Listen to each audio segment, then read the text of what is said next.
Hey everybody, we're back. Happy Sunday to you. Today's topic is more so for our single followers, our singles that are aspiring to be married. Don't do it. Reconsider. See, that's why people don't want to get married now. I'm joking. That's a different topic. But today we're just going to kind of go through some things that like to do in preparation while you're in your single season. Singleness is a time for preparation for marriage. It's not, are you out? Are you looking? Yeah, but you really got to work on you.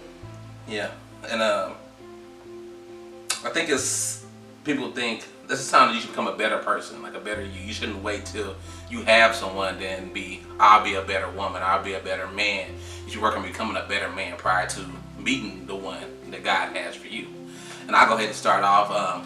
The first one is make sound financial decisions in your life, whether it's budgeting, whether it's saving, or whatever it may be. Just make sound decisions because it's going to ultimately affect you down the line.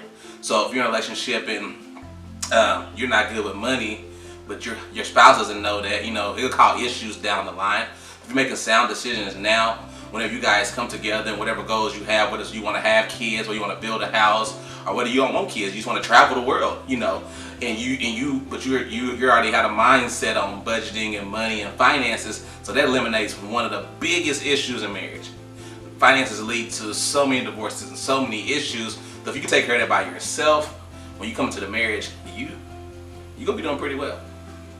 And I would say, from like the ladies' point of view, especially the way that social media is set up and where we are in this time and age, like there are going to be some habits and some insecurities that you guys are really going to have to work through and kind of eliminate. Like as far as habits, one of the biggest things for me and Marcus, which we've talked about it before, is kind of like once I'm married, I had to let go of the reins.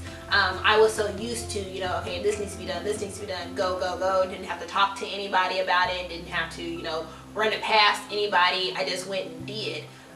But when I got married and the more I learned about how God has the order set up, I couldn't do that. So that's one of the habits that I had to let go. And then for us, really, we, when it comes down to certain situations, there are things where he's like, do you run at it? So you're going to have to get a feel of that once it's there.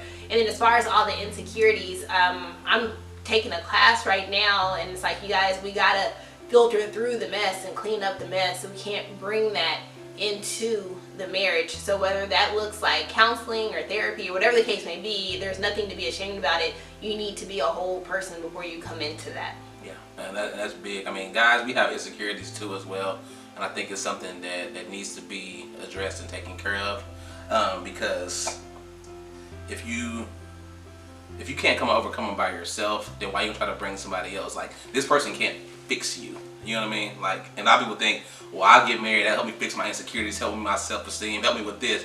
But ultimately, they can't fix you. They can pray for you and pray on your behalf, but ultimately, they can't fix you. God has to do the fixing, but you gotta be willing to be fixed and be open for criticism and don't take it personally. They're looking out for your best interest. And then the last one is you got to learn how to forgive. Ooh, Jesus. You have to be willing to forgive. I forgive Kayla day after day after day after. I'm just playing. I know. But it's just a really thing, because you have to forgive over and over again. And it's something that I tell a lot of my guys is like, before me and Kayla got married, like I reached out to like some females that I had hurt in the past or whatever. I was like, hey, I apologize for what I did. I apologize. It wasn't you, it was me. Just to have it off my chest, have a clear conscience going into it, so that I'm able to move on. You know what I mean? 'Cause a lot of people, they don't never forgive, and they still got this hurt and that what if and all that stuff. But you gotta be willing to forgive. So even when you come to like your relationship, every day is not gonna be perfect. But you guys have to understand that it's not even about us. It's bigger than us. Every day God forgives you, because you sin every day, but yet you here today. So God forgave you for your sins that happened yesterday, and that's something that you got to be willing to act as Christ in your relationship. Agreed. And y'all know I have to forgive Marcus on a daily.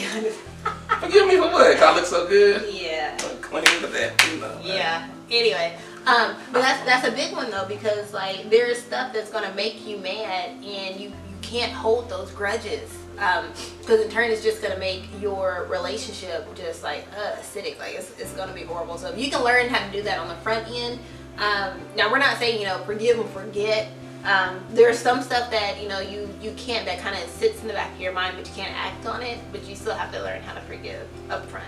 But yeah, and all these tips, you gotta really apply them and use them ahead of time. Like these are tools that will help you in your marriage. So when y'all are struggling financially, or you are having trouble forgiving, if you're already taking care of while you're single, it's not gonna be no issue when you're married. And I feel like that's something very important. Like I told Kayla earlier, like I never was single. Like I always had a girlfriend, and then I had like a backup plan. But I never really had a true like single period. But I did have a period of consignment where I was kind of just me and Kayla were like together, but she gave me my space to let me figure me out. So that's I guess that was my single time. But I feel like those if you don't take care of those things, then it's gonna cause bigger issues down the line. And that's pretty much all we got. I give you 3 points again. So 1, make sound financial decisions. 2, learn how to forgive. And 3, overcome your bad habits and insecurities. And that's all we got for y'all this evening. Anything else for you, Miss Stutson? Mrs. Oh, Mrs. Stutson. No, that's it in a nutshell. If you guys want to see some notes on this, www.thestutsons.com. Head over to the articles tab. It's all there. Don't forget to register. Early bird is done. Yeah. And I think we only have a couple of spots left. So make sure you get your tickets. And that's all I got. That's all you got? That's all I got. I'm glad I ain't single no more. Yes. Alright. Really? Save me. This is what we doing? Yeah. Okay. Alright, y'all. We'll see you next week. Peace.